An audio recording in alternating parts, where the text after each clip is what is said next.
Quando a gente fala isso, mas assim, não está escrito o senhor elogiou o administrador desonesto porque ele foi desonesto. Sim. Ou porque ele foi imoral, ou porque ele roubou.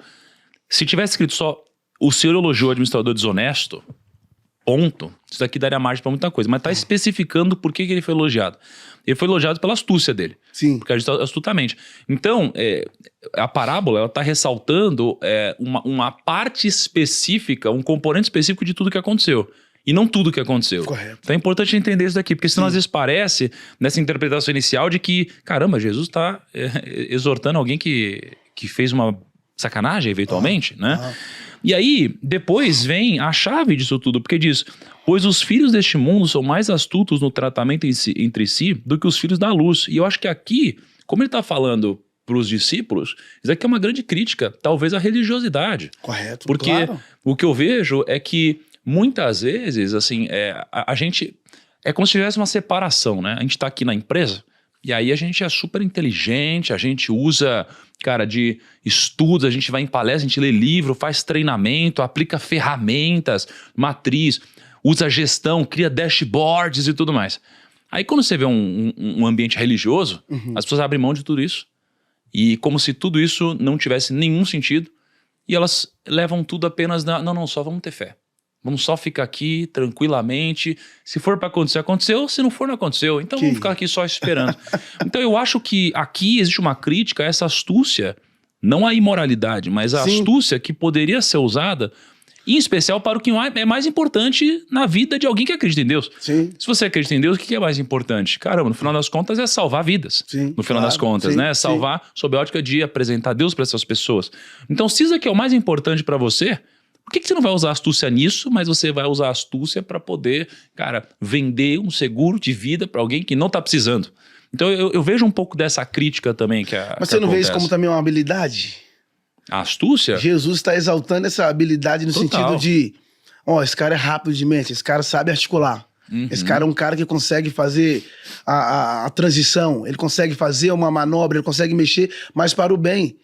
O que você está falando aí sobre a questão As pessoas às vezes olham só o ângulo da fé e eles esquecem que a excelência do reino é o padrão dela. Todas as vezes que você falar do reino, você precisa falar sobre excelência. Não basta só eu ter muita fé e não ser profissional. Não basta só eu ter muita fé e não ter qualidade. Não basta só eu ter muita fé e não ter uma boa gestão. Muitas pessoas estão perecendo por isso, porque eles conectam tudo somente na fé e esquecem o lado profissional, o lado empreendedor. Ou seja, imagine se eu pego a mente empreendedora de alguém com o nível de fé da outra pessoa e faço essa junção, faço fundir essas duas ideias. Ou seja, um projeto poderia ser pequeno. É Deus que traz um projeto para Noé, o Noé, que é um agricultor, e Deus vai colocar uma ideia na mente dele e fala, eu quero pegar toda a sua engenharia, que você sabe que é árvores boas, eu vou te dar um projeto que é uma arca, e você só vai construir. Acho que tem pessoas que poderiam coligar o que eles aprenderam lá fora, quando eles vão servir a Deus, com todas as suas habilidades, com sua prudência, não vou uma astúcia não, com as suas habilidades, com as suas ferramentas e trazer isso para o reino de Deus. Cara, deixa eu te compartilhar um negócio aqui. Eu tava lendo hoje de manhã, de novo, né, para preparar aqui, e eu tive uma revelação, porque falou comigo isso daqui. Pra mim, ela fez muito sentido, né? E, de novo, tem 1 bilhão de interpretações, a gente vai conversando ao longo do tempo aqui, mas o que mais me fez sentido foi o seguinte, sabe aquele filme Prenda-me se for capaz? Do Leonardo DiCaprio? É um filme que ele se veste de piloto, aí ele finge que ele é piloto, aí ele falsifica cheque, né? E aí ele vai crescendo, ascendendo na sociedade, até que o cara fica super rico, ele fez de tudo, viajou pra um monte de país e tal, e ele nem era piloto, não era nada disso, não tinha dinheiro nenhum. Quando você assiste o filme, você fica torcendo pro cara. Você torce pro cara, a gente tem esse tipo de coisa, a gente muitas vezes torce pra pessoa que tá fazendo errado quando a gente tá assistindo um filme. La Casa de Papel. Né? La Casa de Papel, a gente torce pros caras roubar o banco, pô. Né? E depois pra sair do banco com o dinheiro, é a loucura. Só que aí você tá torcendo pro cara e ele tá sendo imoral. Só que ele tá sendo muito astuto. Muito astuto. E quando termina o filme, o que acontece? Vem aqui, ele é preso, ele é pego, e aí vem, acho que é o FBI ou o governo e fala assim, agora você, para ser solto ou em troca de uma liberdade ou alguma coisa diferente, você vai trabalhar pra gente. Então, o governo pega alguém que foi muito astuto pro mundo e ele bota ele pra agora prender bandido. Então pega essa astúcia e bota para fazer algo ainda mais importante do que viajar para todo canto, do que falsificar um cheque, ganhar uma grana e comprar uma joia para a esposa, né, e tal. Então eu vejo que no final das contas essa parábola é um grande convite a gente pegar essa astúcia, que muitas vezes a gente usa de forma imoral, correto, mas aplicar no lugar certo. Sim. Não é?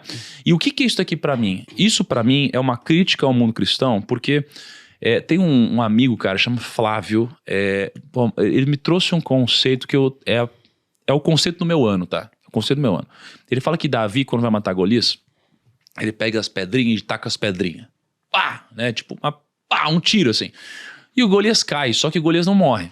Uhum. E aí ele pega a espada de Golias e mata Golias. Então Golias morreu pela própria espada. Não é? E o que é isso daqui? Isso daqui, na leitura do Flávio, e agora virou meu mantra desse ano, é você usar a espada de Golias para vencê-lo. Né? Então, no final das contas, é você usar as ferramentas do mundo para vencê-lo. Porque senão a gente fica muito para trás. Sim. Então, quando a gente vê o mundo cristão fazendo negócio, muitas vezes é o que você falou, eles deixam de lado ferramentas e habilidades importantes e eles ficam agindo só na base da fé, da passividade. E isso é um componente muito especial, mas se ele junto disso vier com ferramentas, habilidades, empreendedorismo, cara, a gente faz um movimento muito mais poderoso. Na verdade, você vai potencializar, né? Exato, exato. Você vai pegar as suas habilidades e trazer o seu nível de fé, você vai dar potencialização naquilo que você já faz, cara. Porque senão é aquela coisa, você fica na fé, é a história do barquinho, né? Você fica lá, Deus manda um barquinho pra te salvar, Deus manda outro barquinho, aí Deus manda outro barquinho, você vai pro céu e fala, Deus, meu Deus. É isso aí. Eu fiquei aqui, o fé, orando e nada aconteceu, e Deus falou, pô, mandei 3 barcos pra te salvar, né? Então não adianta só, você precisa se mover também. Sim, então, para mim, isso daqui é o seguinte: Deus está enaltecendo a astúcia, só que muitas vezes a gente pega aquilo que a gente aprendeu e a gente deixa de aprender em outro, de executar em outro lugar. Verdade. Então, para mim, isso daqui é muito poderoso. O que você está falando aí tem muito a ver com Pedro, né? Que pescava peixe de Jesus. Não, agora você vai pescar homens. As habilidades que você tinha para fazer para você, agora você vai fazer para mim. Os peixes que você pescava para você, agora você vai pescar os homens para mim. Sim. Só tô usando as suas habilidades, só que agora você não vai usar para você. Com fé. É isso aí, você vai trazer para o reino. E aí o Pedro pescava os peixes vivos, só que levava os peixes a morrer. Levava para a morte. Agora você vai pegar os homens mortos e vai conduzi-los para a vida. Você vai continuar pescando, só que agora mudou os peixes. Agora você não pesca peixe, você pesca homens. É eu trazer as habilidades, por exemplo, a pessoa faz uma faculdade. E aí uma igreja, um grupo de jovens está aberto e tal, o rapaz dele tem uma administração, ele tem uma fisioterapia, enfim, ele faz uma faculdade e ele chega no campo da fé. E aí a igreja tem uma obra social na cidade. E precisa de alguém da área. Olha só que coisa linda. Então vai pegar a espiritualidade da igreja, com a habilidade desse cara que veio lá fora, porque ele não aprendeu fisioterapia ali na Bíblia. Ele não aprendeu administração apenas somente lendo a Bíblia. Ele teve que frequentar uma faculdade. Então, ou seja, é o útil e o agradável, né? Ele pega a fé, ele pega a espiritualidade, ele traz o reino e as suas habilidades e faz essa junção para executar o que Deus estabeleceu. Foi o que Paulo fez. Deus pegou Paulo, que era um filósofo, que era um homem que entendia de muita coisa, imagina, muito sábio. Eu vou trazer você pro meu reino.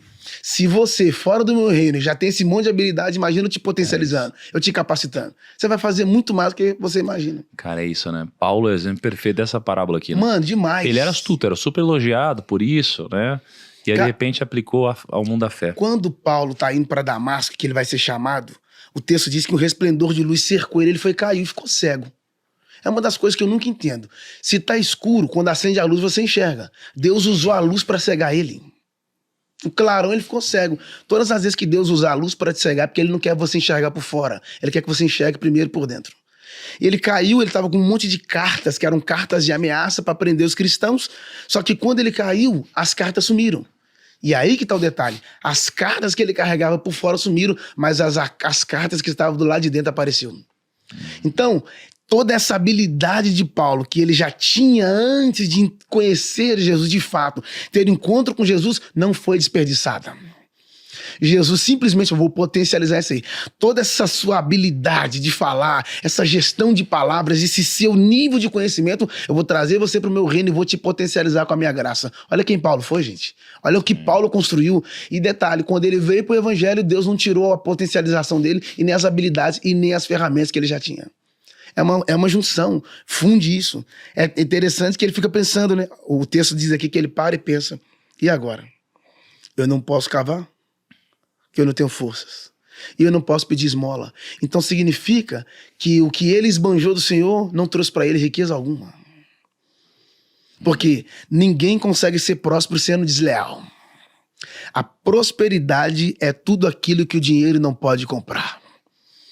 Não tem como comprar nada com prosperidade. Sem a prosperidade. Prosperidade é algo além do dinheiro.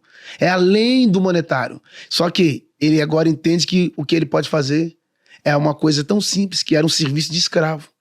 Cavar poços, quem fazia era escravos. E pedir esmola era mendigo. Ou seja, ele pensa, como é que eu posso entrar nessa área? Eu estava trabalhando aqui, agora o que eu tenho que fazer? Aí é onde ele tem a ideia. Eu preciso chamar quem deve ele.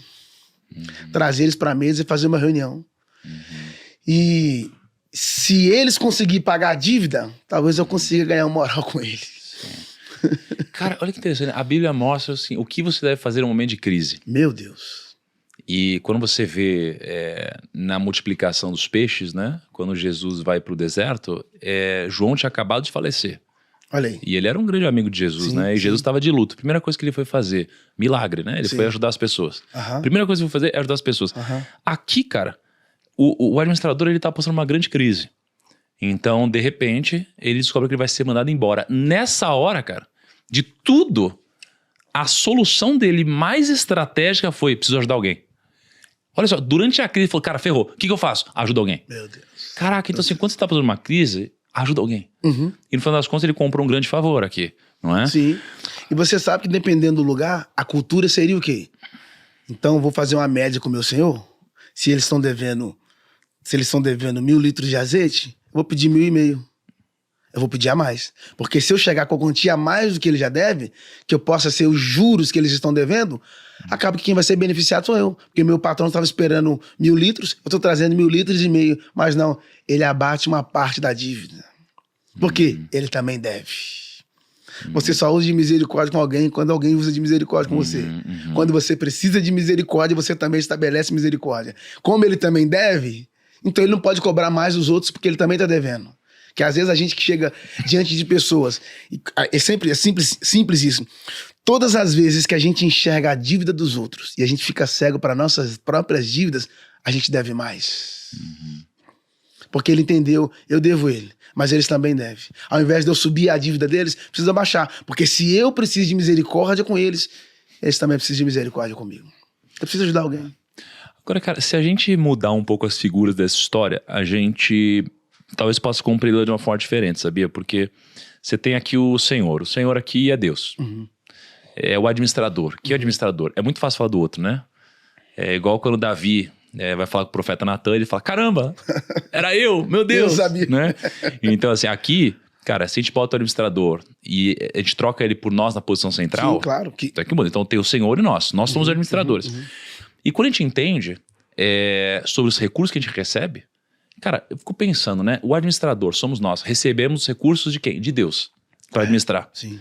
Os dons, talentos, enfim. Qual é a função dos nossos recursos, cara? Se não, no final das contas, a gente usar com pessoas, não é? Sim. Porque, cara, aqui, se a gente troca todo esse entendimento e eu entendo que eu tô pegando esses talentos, esses bens que são infinitos na sua imensa prosperidade de Deus, eles não valem nada. Correto. Se não para utilizar de uma forma específica, que é para usar com os nossos irmãos. Né? E aqui, ele vai usar isso daqui para transformar quem ele era. Porque quando a gente tem dinheiro, a gente tem um bem. Mas quando a gente usa esse dinheiro para viver uma experiência, a gente passa a ser. Isso passa a integrar em quem nós somos, essa experiência, esse conhecimento, esse novo intelecto que a gente tem. Então, quando a gente tem uma amizade, isso muda quem a gente é. Correto. Também. Porque isso daqui está impactando a nossa experiência, em como a gente é visto e como a gente é reconhecido internamente. Então, no final das contas, se a gente entende que é muito fácil julgar ele por administrar mal os recursos, mas a gente não está administrando bem os recursos que Deus nos deu. Sim, sim. É uma pergunta, né? E no final das contas, a gente continua tendo o amor de Deus, né? A gente quer que ele nos abençoe, nos reconheça de uma forma positiva, mas quando é outra, a gente não faz isso, né? Não. Então também é um teste de amor. É difícil a gente fazer o que Deus consegue fazer com a gente e nos elogiar aqui no final, né? Sim. E outra coisa, você falando sobre a questão da transferência aí, ele mexia com negócios. Agora ele vai ter que mexer com pessoas. Porque vai ser uma transferência. Porque a maior construção que você pode construir não é o seu patrimônio, é construir pessoas.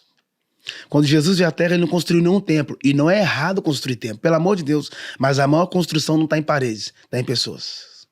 Por quê? Porque quando você constrói paredes, você deixa herança. Mas quando você reconstrói pessoas, você estabelece legado. A herança, as pessoas brigam por causa dela. A herança, as pessoas matam por causa dela. Mas você nunca vai ver ninguém brigar por causa de legado. A herança é o que você deixa para alguém. O legado é o que você deixa em alguém. Então, quando ele transfere, ele está estabelecendo agora, eu preciso trabalhar com pessoas. Porque eu tentei administrar algo que não era meu, eu fui infiel, mas agora eu preciso de uma nova segunda chance, uma nova oportunidade. E é lindo isso, que o Senhor sempre nos dará uma nova oportunidade. Ele sempre vai colocar diante de você uma nova oportunidade. Porque a vida é tão linda, porque as pessoas definem o amanhã pelo que elas estão passando hoje. Só que você precisa entender que é melhor passar uma fase dentro de uma história do que passar a história inteira dentro da mesma fase. O que você está passando não é a totalidade. A vida são capítulos, né? Amanhã é uma nova página.